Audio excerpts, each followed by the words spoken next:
चरित्र की परीक्षा। एक राजपुरोहित थे। वे अनेक विद्याओं के ज्ञाता होने के कारण राज्य में अत्यधिक प्रतिष्ठित थे। बड़े बड़े विद्वान उनके प्रति आदर भाव रखते थे, पर उन्हें अपने ज्ञान का लेश मात्र भी अहंकार नहीं था। उनका विश्वास था कि ज्ञान और चरित्र का योग ही लौकिक एवं परमार्थिक उन्नति का सच्चा पथ है।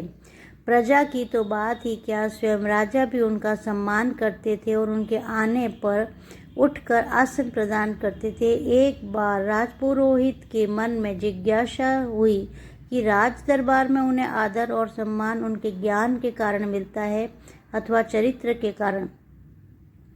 इसी जिज्ञासा के समाधान हेतु उन्होंने एक योजना बनाई। योजना को क्रियान्वित करने के लिए राजपुरोहित राजा का खजाना देखने गए। खजाना देखकर लौटते समय उन्होंने खजाने में से 5 बहुमूल्य मोती उठाए और उन्हें अपने पास रख लिया। खजांची देखता ही रह गया। राजपुरोहित के मन में धन का लोभ हो सकता है, खजांची ने स्वप्न में भी नहीं सोचा था। उसका वह दिन उसी उधेड़बुन में बीत गया। दूसरे दिन राज दरबार से लौटते समय राजपुरोहित पुनः खजाने की ओर मुड़े तथा उन्होंने फिर 5 मोती उठाकर अपने पास रख लिए। अब तो खजांची के मन में राजपुरोहित के प्रति पूर्व में जो श्रद्धा थी वह क्षीण होने लगी। तीसरे दिन जब पुनः वही घटना घटी तो उसके धैर्य का बांध टूट गया। उसका संदेह इस विश्वास में बदल गया कि राजपुरोहित की नीयत निश्चित ही खराब हो गई है। उसने राजा को इस घटना की विस्तृत जानकारी दी। राजा को इस सूचना से बड़ा आघात पहुंचा।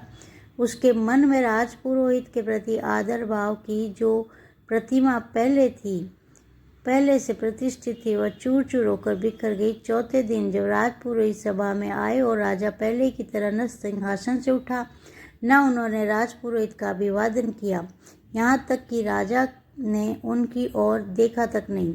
राजपुरोहित तत्काल समझ गए कि अब योजना रंग ला रही है।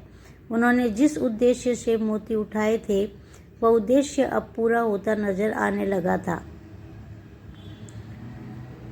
यही सोचकर राजपुरोहित चुपचाप अपने आसन पर बैठ गए। राजसभा की कार्यवाही पूरे होने के बाद जब अन्य दरबारियों की भांति राजपुरोहित भी उठकर अपने घर जाने लगे तो राजा ने उन्हें कुछ देर रुकने का आदेश दिया। सभी सभासदों के चले जाने के बाद राजा ने उनसे पूछा, सुना है आपने खजाने में कुछ गड़बड़ी की है? इस प्रश्न पर राजपुरोहित चुप रहे तो राजा का आक्रोश और बढ़ा। इस बार वे कुछ ऊंची आवाज में बोले, क्या आपने खजाने से कुछ मोती उठाए हैं? राजपुरोहित ने मोती उठाने की बात को स्वीकार किया। राजा का अगला प्रश्न था, आपने कितने मोती उठाए और कितनी बार? राजा ने पूछा, वे मोती कहाँ हैं? राजपुरोहित एक पुड़िया जेब से निकाली और राजा के सामने रख दी, जिसमें कुल 15 मोती थे। राजा के मन में आक्रोश, दुख और आश्चर्य के भाव एक साथ उभर आए।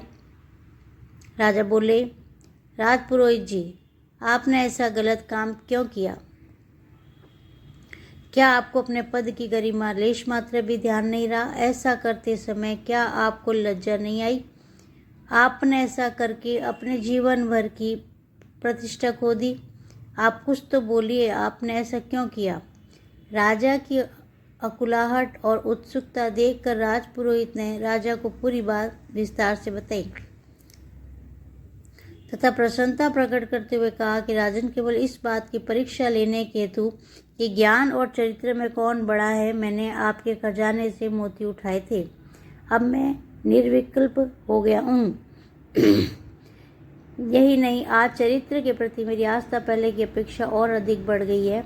आपसे और आपकी प्रजा से अभी तक मुझे जो प्यार और सम्मान मिला है वह सब ज्ञान के कारण नहीं अपितु चरित्र के कारण था। आपके खजाने में सबसे अधिक बहुमूल्य वस्तु सोना चांदी या हीरो मोती नहीं बल्कि चरित्र है। अतः मैं चाहता हूँ कि आप अपने राज्य में चरित्र संकल्प संपन्न लोगों को अधिक प्रोत्साहन दें ताकि चरित्र का मूल्य उत्तरोत्तर बढ़ता रहे। कहा जाता है, धन गया कुछ नहीं गया, स्वास्थ्य गया सब कुछ गया, चरित्र गया तो सब कुछ गया। जय श्री राम। जो प्राप्त है वह पर्याप्त है, जिसका मन मस्त है उसके पास समस्त है। आपका हर पल मंगलमय हो। जसविंदरजीत कौर, मालवीय नगर, बूथ अध्यक्ष, बिजनेस कंसल्टेंट। धन्यवाद।